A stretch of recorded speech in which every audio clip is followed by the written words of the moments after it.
Round one.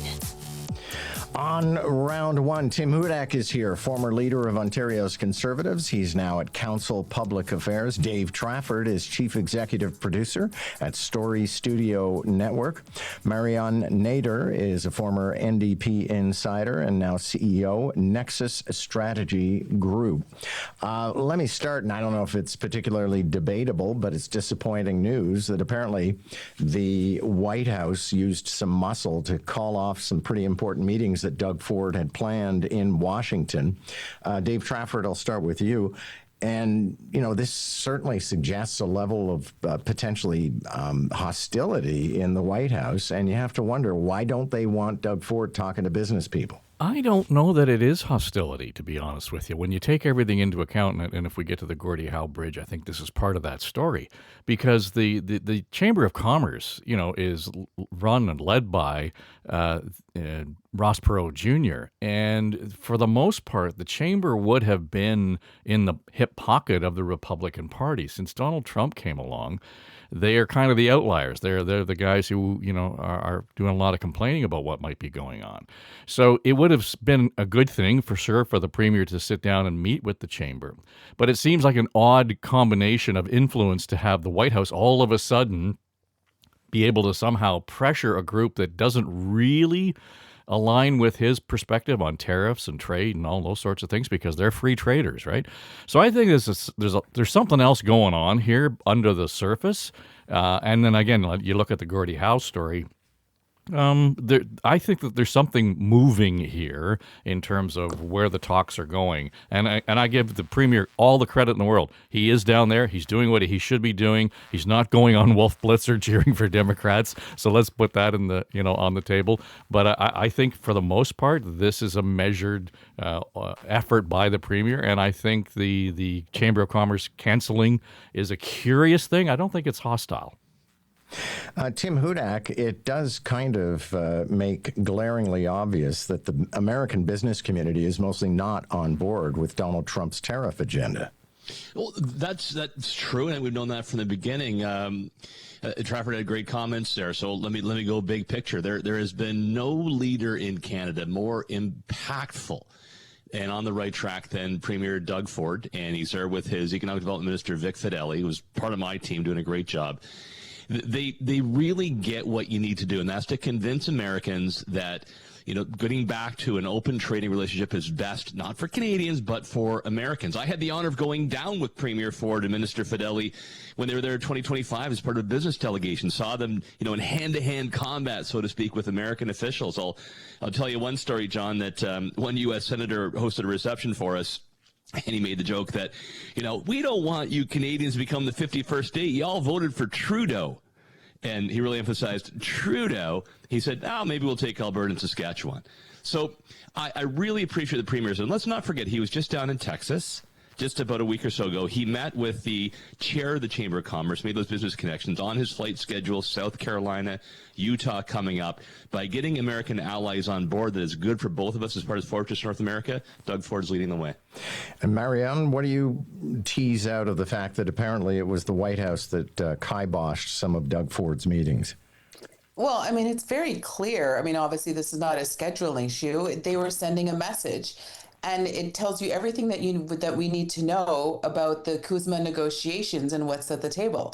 So, I mean, they're starting to turn up the heat. This is all about, leverage and power. And they don't care if it's going to be with, the prime minister and the negotiating team or the premier of, one of the largest provinces in the country. So that's what it is. It's leverage, it's power. And these are going to be some really nasty negotiations, and, good for him for trying. But at the end of the day, there's no love lost there between, Premier Ford and the administration.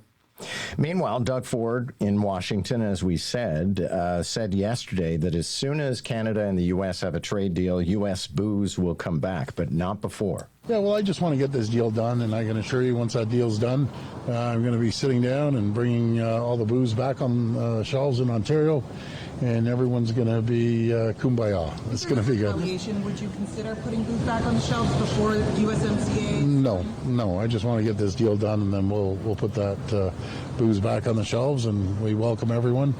maybe we'll have a little drink of Kentucky bourbon or something in Ontario. Okay, well, Tim Hudak will come to you since you've been jonesing for bourbon, but also your former provincial riding was wine country. True. Yeah, sweet bourbon, the cause of and the solution to all of my problems, John. In fact, Deb last night pointed out, Tim, you got 3 holes in your collection here. What's going on?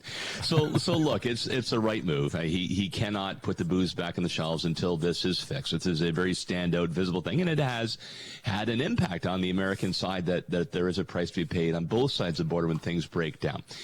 However, you make an excellent point. Like, I always thought that the LCBO, because it is owned by the taxpayer, shouldn't be strictly about how much money can you bring in, but is there an economic development angle as well?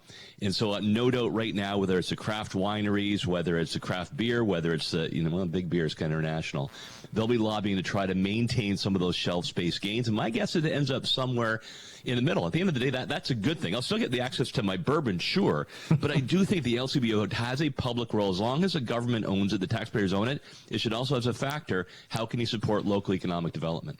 Marion, I suspect that a lot of the changed behavior as a result of this boycott is going to remain in place. I think of my friends, the Speck brothers and Henry of Pelham, and they say that taking American product off of the shelves has been this incredible boon for them. Absolutely, 100%, and it was the right thing to do. And we shouldn't put it back on the shelf, and it does give other industries an opportunity. But again, going back to my point, the Americans slapped these tariffs on us, canceled the premier's meeting, called him some guy in Ontario. He did do the right thing here, and it did have make waves down south. I feel like it's starting to lose a little bit of the leverage. So, I'm glad that it's going to help local industries here. But right now, workers and families aren't talking about, kumbaya moments or Kentucky bourbon. Yeah, Dave Trafford, I don't know if you're a bourbon guy, are you? No, but once in a while. I realize, though, Hudak is going to show up in the footnotes in any deal. It's going to say he was a key economic driver of bourbon sales in Ontario. Here's the thing that occurs to me, though, and the Premier was very specific. We're not going to put it back on the shelf until there is a deal. So what does that mean? A 16-year extension of the current deal?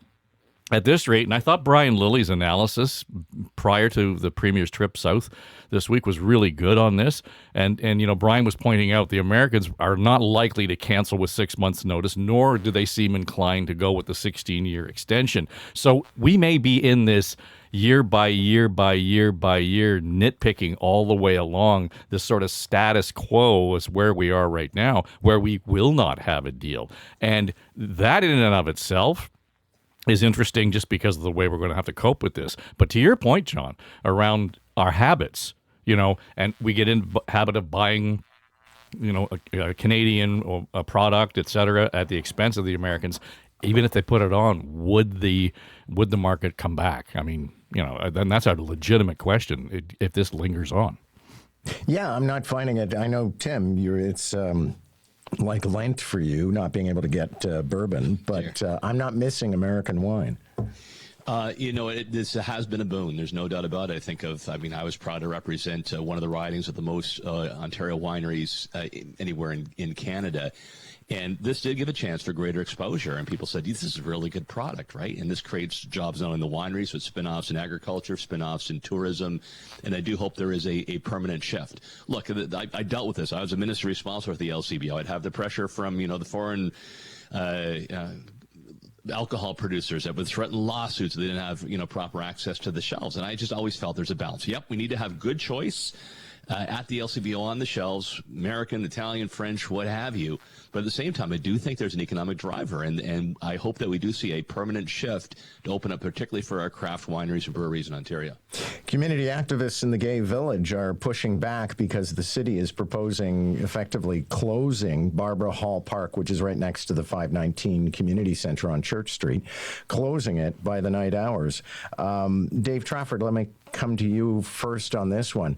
I kind of appreciate both sides in this debate because that park is a magnet for trouble, but it's also a community gathering place. It seems to me it's more confused by the councillor's motion to actually close it and do repair. It conflates the two things, and I think that's what sticks in the craw of a number of people in the community. Because, at some point, can we fix it? Yes. Is it unsafe? Yes. So both things are true, but at the same time, is this the best step to take and ban people overnight? Is there another way to do this? And I think him throwing up his hands and saying, well, I'm not going to have any more to say because I'm always the bad guy. We need leadership on those sorts of things.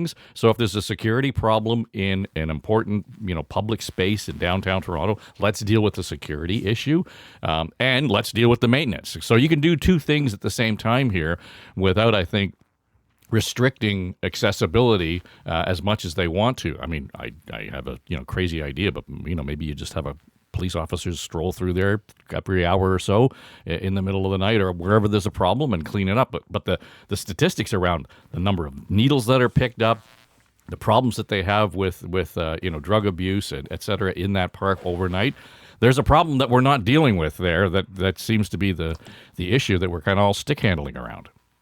Yeah, and Marion, it becomes sort of a case study, I think, in what's been going wrong for a lot of recreational space and park space in the city of Toronto, which is that you can't recreate there anymore because of all the troublesome stuff that's going on. Mm-hmm. And that's the thing. I was a commissioner at the city of Brampton, and that was actually under my purview. And that's the thing. You have to balance, these two legitimate concerns, residential safety, as well as, the responsibility to act and, to help. Closing a park is not going to stop, the problem. So you need to also invest in, mental health supports and housing and deal with public safety. And that's a governing choice. So right now it seems they've got an optics problem as well as a legitimate problem. So it's the councillor's motion, to send it back to staff to, come up with solutions is great. But the problem is there's still a concern that needs to be addressed. Well, and Tim Hudak, you'll get last word on this one. I mean, technically, if I understand the city code, all parks are closed at night, but the difference here is that they want to actually put in a fence. Yeah, look, I'm thrilled to be on the panel with Marion Nader. Marion and I work together at Queen's Park, and for a New Democrat, she's surprisingly bright a lot of the time, John Moore. So I am with her. So mean. With her. That's why you're my favorite conservative. So it might not be a long list, but no, I'd rather default, like you said, John, to security, keeping the park open, than go the other way. Thank you all. We're at a racetrack, but I appreciate your insight this morning. Tim Hudak, Marion Nader, and Dave Trafford. Coming up after the news, we'll talk about an extraordinarily ambitious development project for the city of Toronto. We're also going to talk about how fake cases are being generated in the court system by AI. Gavin Ty will offer us some insight on that one.